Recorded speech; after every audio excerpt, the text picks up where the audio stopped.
Hello every one, Kamal's here. So welcome to Kamal's one. So இந்த video நம்ம என்ன பற்றி பார்க்க போகிறோம்னா, நேர்மையாக இருந்தால் பணக்காரன் ஆக முடியுமா அப்படின்னு சொல்லிட்டு நம்ம பார்க்க போகிறோம். ஏன்னா இந்த நிறைய மித்து இருக்குது, நேர்மையாக இருந்தால் வந்து பணக்காரன் ஆக முடியாது அப்படி இப்படின்னு சொல்லிட்டு. ஆக்சுவலி நம்ம ஸ்கூல் படிச்சுன்னு இருக்க சில பேர் பார்த்தீங்கன்னா, நம்ம வந்து அம்பானி மாதிரி ஆகணும், அதானி மாதிரி ஆகணும், பில்கேட்ஸ் அப்படின்னு நிறைய பேர் நம்ம இன்ஸ்பிரேஷனாக வச்சு இருப்போம். பட் ரியாலிட்டி பார்த்தீங்கன்னா யாருமே வந்து அந்த அளவுக்கு ரீச் பண்ணியிருக்க மாட்டாங்க.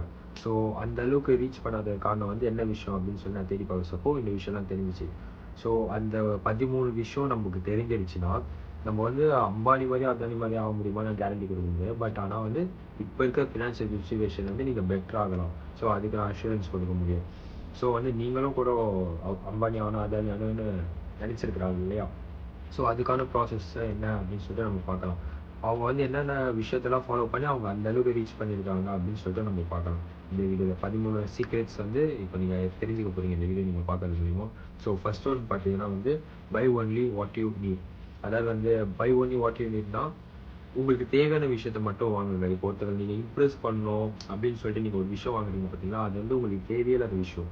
பட் இருந்தாலும் வந்து அந்த விஷயத்தை நீங்கள் சரி எக்ஸாம்பிளுக்கு வந்து உங்கள் எக்ஸை நீங்கள் வந்து வெறுப்பேற்றணும்னு சொல்லிட்டு நீங்கள் வந்து அப்புறம் பிரேக்கப் அப்புறம் வந்து அவங்க முன்னாடி நீங்கள் சீன் போகணும், உங்களுக்கு எடுத்து காட்டணும் அப்படின்னு சொல்லிட்டு இது தேவையே இல்லாமல் ஓவராக வந்து உங்களை வந்து ப்ரொமோட் பண்ணுறதுக்காக வந்து இல்லை அவங்களை இம்ப்ரெஸ் பண்ணுறதுக்காக வந்து நீங்கள் ஸ்பெண்ட் பண்ணுறீங்க பார்த்தீங்களா, அதை நீங்கள் வந்து உங்களை வளர்த்துக்கிறதுக்கு பண்ணுறது ஓகே. பட் வந்து இருந்தாலும் அதிகமாக ஒரு கடன் வாங்கி ரொம்ப அதிகமாக கடன் வாங்கி செய்கிறதாகட்டும், இல்லை வந்து அவங்க முன்னாடியே வந்து நீங்கள் ரொம்ப இது பண்ணுறதாகட்டும், அது வந்து தேவையில்லாத ஒரு விஷயம். உங்களுக்கு என்ன வேணுமோ அது மட்டும் இது பண்ணுங்கள். அப்புறம் வந்து பிராண்ட் மேக் யூ இன்ஃப்ளூயன்ஸ். அதாவது வந்து ஒரு பிராண்ட் வந்து உங்களை ஈஸியாக வந்து இன்ஃப்ளூயன்ஸ் பண்ணுங்க. ஏன்னா இப்போ எங்கே பார்த்தீங்கன்னாலும் நியூஸ் பேப்பர் ஆகட்டும் சரி, ஃபோன் ஆகட்டும் சரி, டிவி ஆட்ஸு, நீங்கள் பார்க்குற யூடியூப்பு எல்லாத்துலேயுமே வந்து ஆட் வரும். அந்த ஆடில் வந்து உங்களுக்கு என்ன தேவை அப்படின்றது வந்து தெரிஞ்சுக்கிட்டு அவங்க போடுவாங்க. ஸோ இருந்தாலும் வந்து சில டைமில் வந்து உங்களுக்கு அவங்க சேல்ஸ் இன்க்ரீஸ் பண்ணணும், இல்லை அவங்களோட ப்ராடக்ட்டை செல் பண்ணணும்னு சொல்லிட்டு உங்களுக்கு என்ன தேவையோ உங்களுக்கு தேவை நம்ப வச்சு அதை வந்து உங்கள்கிட்ட விற்க பார்ப்பாங்க. அந்த மாதிரி டைமில் வந்து அந்த விஷயம் செய்யாதீங்க. ஒரு பிராண்ட் இன்ஃப்ளூயன்ஸில் வந்து மாட்டிக்காதீங்க. ஒரு ஆட் நல்லா இருக்குது, அது வந்து பார்க்குறது நல்லா இருக்குது, அது வந்து அதனால வந்து நீங்கள் அந்த விஷயத்த வாங்கணும்னு அவசியம் இல்லை. அடுத்தது வந்து be discipline in your 20s. நீங்கள் 20ஸில் எவ்வளோ டிசிப்ளினாக இருக்கிறீங்களோ அதுக்கேற்ற மாதிரி தான் உங்கள் 40s 50s 60ஸில் வந்து உங்கள் லைஃப் இதுவாகும்.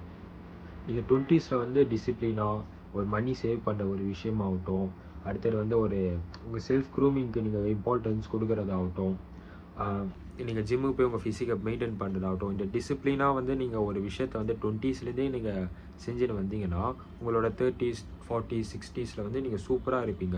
அதுதான் வந்து டிசிப்ளின் அட் யுவர் 20s. அதுதான் ரொம்ப முக்கியமான விஷயம் 20ஸில். ஒரு பழமொழி கூட இருக்குது, 5ல் வலியாதது 50ல் வலியாது அப்படின்னு சொல்லிட்டு ஒரு மூங்கில சொல்லுவாங்க. அந்த மாதிரி தான் நீங்கள் 20 வயசு நீங்கள் கஷ்டப்பட்டு நீங்கள் வந்து ஒன்று பண்ணிட்டீங்கன்னா, பில்ட் பண்ணிட்டீங்கன்னா, உங்களோட 30s 50ஸில் வந்து நீங்கள் ஈஸியாக இருக்கலாம். உங்களால் அப்போவே கஷ்டப்பட்டு எதுவுமே பண்ண முடியலன்னா அதுக்கப்புறமா உங்களால் வந்து நீங்கள் அப்படி பண்ணணும்னு நினச்சா கூட உங்களுக்கு பண்ண முடியாது. ஸோ அதுதான் வந்து நம்மளோட 13. ஃபோர்த் வந்து என்னென்னு பார்த்தீங்கன்னா only not save. Do not save money, invest பண்ணுங்கள். காசை மட்டும் சேவ் பண்ணி வச்சா நம்ம காசை வந்து வளராது. ஏன்னா நம்ம இந்தியாவில் இன்ஃப்ளேஷன் வந்து 7 to 8% இருக்குது, ஏர்லி இன்ஃப்ளேஷன். ஸோ வந்து நீங்கள் பேங்க்கில் இப்போ நீங்கள் காசை வச்சிங்கன்னு வச்சுக்கோங்களேன், அங்கே வந்து உங்களுக்கு 3 to 4% தான் இன்ட்ரெஸ்ட் கொடுப்பாங்க. மீதி வந்து உங்களுக்கு வந்து இன்ஃப்ளேஷன்லேயே உங்கள் காசு வேஸ்ட்டாக போயிடும். அதே மாதிரி நீங்கள் வீட்டில் வச்சிங்கன்னா கூட அந்த இயர்லி 7 to 8% வந்து அவங்களுக்கு காசு வந்து ரெடியூஸ்டாக ஆகும். நீங்கள் 100 ரூபா இருந்துச்சுன்னா அடுத்த வருஷமே உங்களுக்கு 100 ரூபா அந்த காசு வேல்யூ இருக்காது. ஸோ வந்து இன்வெஸ்ட்மெண்ட் பண்ணுறது மூலமாக நீங்கள் பணக்காரன் ஆக முடியாது.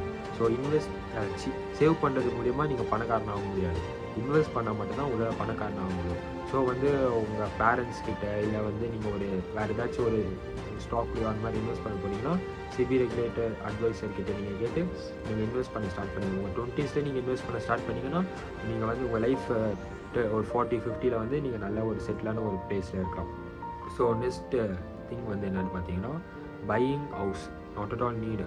இப்போ இருக்கிற ஒரு இது பார்த்தீங்கன்னா வீடு நீங்கள் வாங்கி இது பண்ணணும்னு அவசியம் இல்லை. ஏன்னா நம்ம வீடெல்லாம் இப்போ ரொம்ப வெளியில இருக்குது. அதே மாதிரி வந்து அதுக்கு டேக்ஸ் கட்டணும், எல்லாமே இருக்குது. ஸோ நீங்கள் அதுக்கு பதிலாக வந்து ஒரு லீஸுக்கு அந்த மாதிரி நீங்கள் போயிட்டீங்கன்னா உங்களுக்கு வந்து அந்த அமௌண்ட் வந்து சேவ் ஆகும். இத்தனை வருஷம் நீங்கள் 10 year அப்படின்னு போட்டிருப்பீங்க, அதுக்கப்புறம் அந்த காசு உங்களுக்கு வந்துடும். அதுக்கப்புறம் அந்த காசு வச்சு நீங்கள் திரும்பி அந்த மாதிரி நீங்கள் போய்க்கலாம். இப்போ நீங்கள் வீடு உங்கள் 20ஸ்ல அந்த மாதிரி டைமில் நீங்கள் வாங்குறீங்கன்னா, இப்போ இந்த வேலை உங்களுக்கு நிரந்தரமானு தெரியல, இல்லை இந்த இடம் நீங்கள் நிரந்தரமாக இப்போ செய்ய போகிறீங்களான்னு தெரியல அந்த வேலையில். இந்த லொக்கேஷனில் இப்போ நீங்கள் ஒரு வீடுன்றது இப்போ அந்த இடத்துல தான் ஃபிக்ஸடான ஒரு திங்கு. இப்போ நீங்கள் வாங்கிக்க ஒரு 20s நீங்கள் வந்து வாங்கிட்டீங்க, கல்யாணம் பண்ணுறதுக்கு முன்னாடியே வாங்கணும் அப்படின்னு சொல்லி நீங்கள் வாங்கிட்டீங்கன்னா அப்புறம் வந்து நீங்கள் லொக்கேஷன் மாற சொல்லப்போ வேறு ஏதாச்சும் உங்களுக்கு ஜாபில் வந்து ஹையர் ப்ரொமோஷன் கிடச்சிட்டு நீங்கள் ஃபாரின் போகிறீங்க அப்படின்னா நீங்கள் அங்கேயே செட்டில் ஆகிற மாதிரி இருந்துச்சுன்னா அந்த அசெட் வந்து உங்களுக்கு ஒரு மாதிரி யூஸ் இல்லாத மாதிரி போயிடும். நீங்கள் வந்து அந்த அசெட்டை ஓன் பண்ணால் கூட உங்களால் அந்த இடத்துல யூஸ் பண்ண முடியாமல் இருக்கிற மாதிரி இருக்கும். ஸோ வந்து அறிபறி பண்ணி நீங்கள் ஒரு இடத்த வாங்குறதோ ஒரு வீடை வாங்குறதோ வந்து நாட் ப்ரிஃபரபிள் அப்படின்றது வந்து பணக்காரங்கெல்லாம் ஃபாலோ பண்ண ஒரு விஷயமா இருக்குது. ஸோ அதனால் வந்து நம்ம ஒரு வீடு எடுத்தோன்னே போயிட்டு ஒரு பெரிய ஒரு 10 year போட்டு நம்ம ஒரு 20 வருஷம் 25 வருஷம் அப்படின்னு நம்ம இஎம்ஐ கட்டிட்டு வாங்குறதுக்கு பதிலாக நம்ம வந்து ரெண்ட்டுக்கு போயிடலாம். ரெண்ட்டு மீன்ஸ் நம்ம லீஸு அந்த மாதிரி நீங்கள் போனீங்கன்னா இன்னும் உங்களுக்கு பெட்டராக இருக்கும். ஸோ நெக்ஸ்ட்டு 6th ஒன் பார்த்தீங்கன்னா கெட் ரைட் இன்சூரன்ஸ். ஏன்னா நம்ம எவ்வளோ தான் சேர்த்து வச்சாலும் சின்ன ஒரு ஹாஸ்பிட்டலுக்கு போனாவே இப்போ எவ்வளோ செலவாகுது நம்மளுக்கு தெரியும். ஸோ அந்த மாதிரி டைம் ஏதாச்சும் ஒரு பெரிய கிரிட்டிக்கலான ஒரு சுச்சுவேஷன் வர சொல்லப்போ ஹெல்த் இஷ்யூஸ் அந்த மாதிரி ஏதாச்சும் ஹாஸ்பிட்டல் போனீங்கன்னா உங்கள் சொத்தை நீங்கள் வைக்கிற மாதிரி இருக்கும். ஸோ அதனால் வந்து என்ன பண்ணலாம்னா நீங்கள் ஒரு நல்ல ஹெல்த் இன்சூரன்ஸ் வச்சுக்கோங்க. லைக் வந்து டேர்ம் லைஃப் இன்சூரன்ஸ் ஆகட்டும், ஹெல்த் இன்சூரன்ஸ் ஆகட்டும், இல்லை 2 இன்சூரன்ஸ் வந்து ஒரு ஹியூமனுக்கு ஓகே அப்படின்ற போதுமான ஒரு விஷயம். ஏன்னா இப்போ நீங்கள் டேர்ம் லைஃப் இன்சூரன்ஸ் எடுத்தீங்கன்னு வச்சுங்களேன், உங்களை நம்பி ஒரு 4 பேர் இருக்கிறாங்க, உங்களை நம்பி ஒரு 2 பேர் இருக்கிறாங்க அப்படின்ற பட்சத்தில் இப்போ நீங்கள் நாளைக்கே உங்களுக்கு ஏதோ ஒன்று ஆகிடுச்சு, நீங்கள் இல்லாமல் போயிட்டீங்கன்னு வச்சுக்கோங்களேன், நீங்கள் வந்து ஒரு 10 year மாதிரி ஒரு பர்டிகுலர் அமௌண்ட் வந்து நீங்கள் இன்சூரன்ஸ் போட்டு வச்சுருப்பீங்க. ஒரு 1 crore ஆகட்டும், 2 crore ஆகட்டும், அந்த மாதிரி நீங்கள் ஒரு போட்டு வச்சுருப்பீங்க. ஸோ நீங்கள் இல்லாத சொல்லப்போ நீங்கள் போயிட்டீங்க அப்படின்னு ஆகிட்டதுக்கப்புறம் அந்த அமௌண்ட் வந்து இன்சூரன்ஸ் கம்பெனி உங்கள் ஃபேமிலி கொடுப்பாங்க. ஸோ அதை வச்சு அவங்க ஃபினான்ஷியல் ஸ்டேபிள் இல்லாமல் அவங்க லைஃப்பை லீட் பண்ணிட்டு போகிறதுக்கு வந்து ஹெல்ப்ஃபுல்லாக இருக்கும். அதனால் முக்கியமாக வந்து நீங்கள் உங்களை டிபெண்ட் பண்ணி தான் உங்கள் ஃபேமிலி இருக்குது அப்படின்ற சொல்லப்போ இந்த இன்சூரன்ஸ் போட்டு வச்சு ரொம்ப நல்லது. உங்களை டிபெண்ட் பண்ணி தான் இருக்காங்க அப்படின்னப்போ நல்லது. ஸோ அதற்காக வந்து டேர்ம் லைஃப் இன்சூரன்ஸ் போட்டுக்கோங்க. நெக்ஸ்ட்டு வந்து ஹெல்த் இன்சூரன்ஸ் எதுக்குன்னு பார்த்தீங்கன்னா, இப்போ நீங்கள் ஒரு ஹாஸ்பிட்டலில் வந்து அட்மிட் ஆகிற மாதிரி ஏதாச்சும் ஒரு சுச்சுவேஷன் வர சொல்லப்போ அப்போ வந்து நீங்கள் உங்கள் கை காசு போட்டு நீங்கள் செலவு பண்ணணும்னு அவசியம் இல்லை.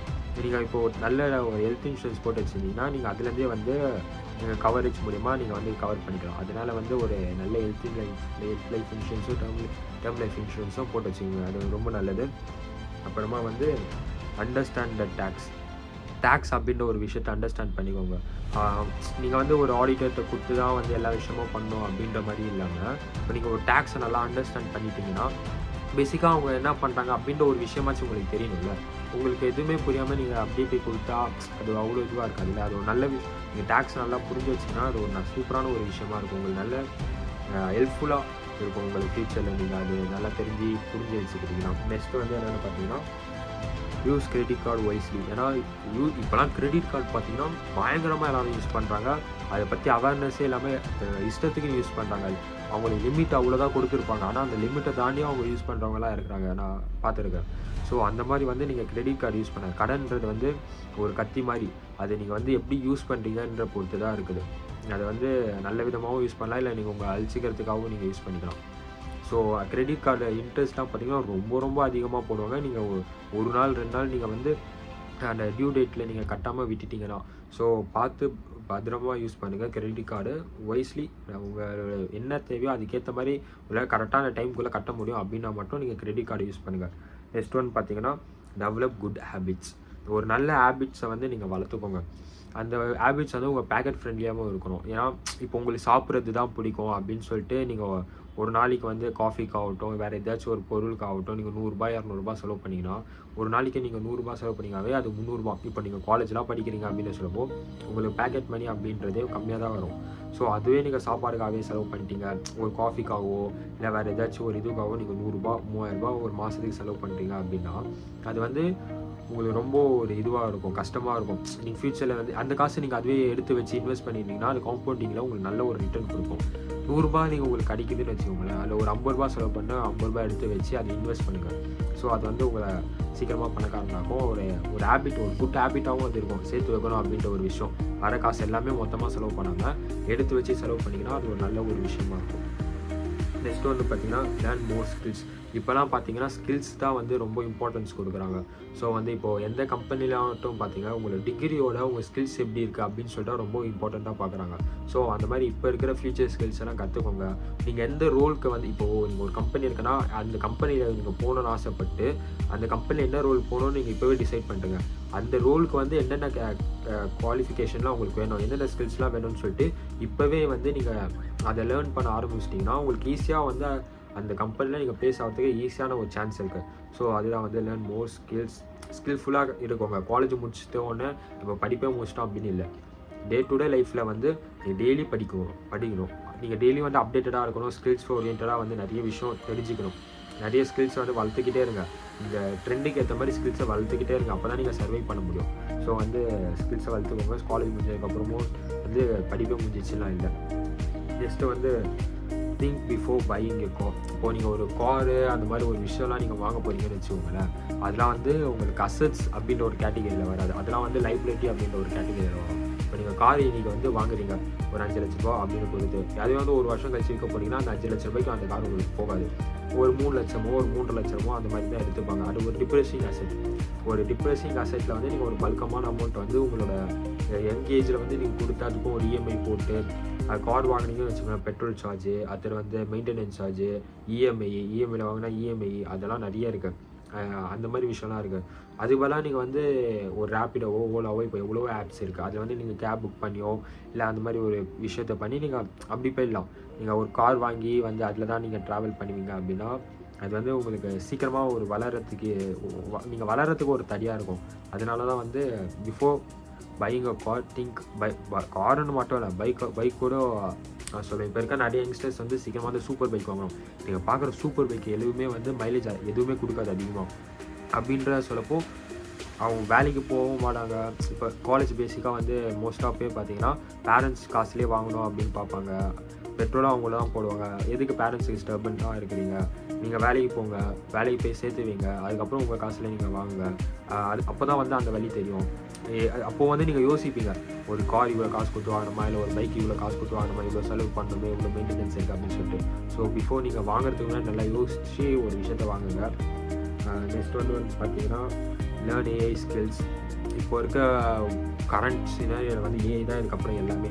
இப்போ எங்கே போனாலும் வந்து ஏஐ தான் எல்லாருமே சொல்லியிருக்கோம். ஸோ வந்து ஒரு நல்ல ஏஐ ஸ்கில்ஸ் இப்போத்துலேருந்தே நீங்கள் கற்றுக்க ஆரம்பிங்க. என்ன பண்ணுறதே தெரியல, என்ன படித்தா வந்து ஃப்யூச்சரில் ஓப்பு இருக்கும் அப்படின்னு தெரியல அப்படின்னு யோசிச்சு இருந்தீங்கன்னா அந்த இப்போவே ஏஐ ஸ்கில்ஸை வந்து கற்றுக்க ஆரம்பிங்க. ஏஐ பற்றி கற்றுக்க ஆரம்பிங்க. அதுக்கேற்ற கோர்ஸ் செய்யுங்க. இன்னும் உங்கள் ஸ்கில்ஸை வந்து டெவலப் பண்ணுங்கள் அந்த ஏஐ விஷயத்தில். ஸோ அது வந்து உங்களை சீக்கிரமாக பணக்காரனாக்கும். அது வந்து 13th வந்து பார்த்திங்கன்னா most important thing, take some amount of emergency fund. நீங்கள் ஒரு நல்ல ஒரு 6 months to 1 year கிட்ட ஒரு எமர்ஜென்சி ஃபண்டு நீங்கள் உங்கள் பேங்க் அக்கௌண்ட்லையோ இல்லை ஒரு எஃப்டிலையோ நீங்கள் போட்டு வச்சுக்கோங்க. ஏன்னா வந்து நீங்கள் ஈஸியாக வந்து ஒரு கிளிக்கில் வந்து உங்களுக்கு வந்து அந்த லிக்விடிட்டியாக உங்களுக்கு மாறணும். டக்குன்னு உங்களுக்கு காசு வரணும். எமர்ஜென்சி ஃபண்ட் வந்து ரொம்ப முக்கியம். நாளைக்கு உங்களுக்கு ஒரு அடிபட்டுச்சு, நீங்கள் வீட்டில் வந்து வேலைக்கு போக முடியாது அப்படின்னு ஒரு சுச்சுவேஷன், இல்லை உங்கள் வேலையிலேருந்தே நீங்கள் ஃபயர் பண்ணிட்டாங்க, நீங்கள் வேலையை உங்களுக்கு பிடிக்கல அந்த வேலை, இல்லை ஏதோ ஒரு விஷயத்தினால நீங்கள் வேலைக்கு போகல, உங்களுக்கு இன்கம் வரல அப்படின்னு வச்சப்போ உங்கள் ஃபேமிலி வந்து உங்களை டிபெண்ட் பண்ணி தான் இருக்காங்க. வச்சப்போ உங்களுக்கு ஒரு நல்ல எமர்ஜென்சி ஃபண்டு இருந்துச்சு, ஒரு 6 months to 1 year அப்படின்ற ஒரு எமர்ஜென்சி ஃபண்டு உங்கள்கிட்ட அமௌண்ட் ஆஃப் இருந்துச்சுன்னா உங்கள் ஃபேமிலியை வந்து அந்த ஒரு 6 மாதமோ இல்லை அந்த ஒரு வருஷமோ உங்களால் டேக் கேர் பண்ணி பார்த்துக்க முடியும். அந்த டைம் பீரியடில் வந்து உங்களுக்கு வந்து அந்த ப்ரெஷர் இருக்காது. நீங்கள் வந்து இப்போ காசு இல்லையே எப்படி நான் பண்ணுறது அப்படின்னு சொல்லிட்டு இருக்காது. ஒரு நல்ல எமர்ஜென்சி ஃபண்ட் இருக்கிறப்போ உங்களுக்கு ஃப்ரீயாக வந்து நீங்கள் ஒரு நல்ல ஒரு வேலையை தேடலாம். அந்த டைமில் வந்து உங்களுக்கு வேலை தேடுற வரைக்கும் அந்த ஃபண்ட் வந்து உங்களை பாதுகாக்கும். ஸோ அதுதான் வந்து இந்த 13 விஷயம். ஸோ உங்களுக்கு வேறு எந்த விஷயம் உங்களுக்கு தெரிஞ்சிச்சு, இதெல்லாம் பண்ணி கூட நம்ம ஆகலாம் பணக்காரனா, இந்த விஷயம்லாம் இருக்குது இன்னும் நம்மளை க்ரோ பண்ணிக்கிறதுக்கு ஃபினான்ஷியலாக அப்படின்னு சொல்லிட்டு இருந்துச்சுன்னா நீங்கள் கமெண்ட்டில் சொல்லுங்கள். ஸோ நெக்ஸ்ட் வீடியோவில் என்ன பண்ணணும்னு சொல்லிட்டு அதுவும் கமெண்ட்டில் சொல்லுங்கள். ஸோ வந்து இந்த மாதிரி நிறைய இன்ஃபர்மேஷன் வீடியோஸ் அண்ட் என்கேஜிங்கான வீடியோஸ் பார்க்கறதுக்கு இந்த கமல் vlogs வந்து ஃபாலோ பண்ணுங்கள், சப்ஸ்கிரைப் பண்ணி வச்சுக்கோங்க. So see you in next video guys, bye.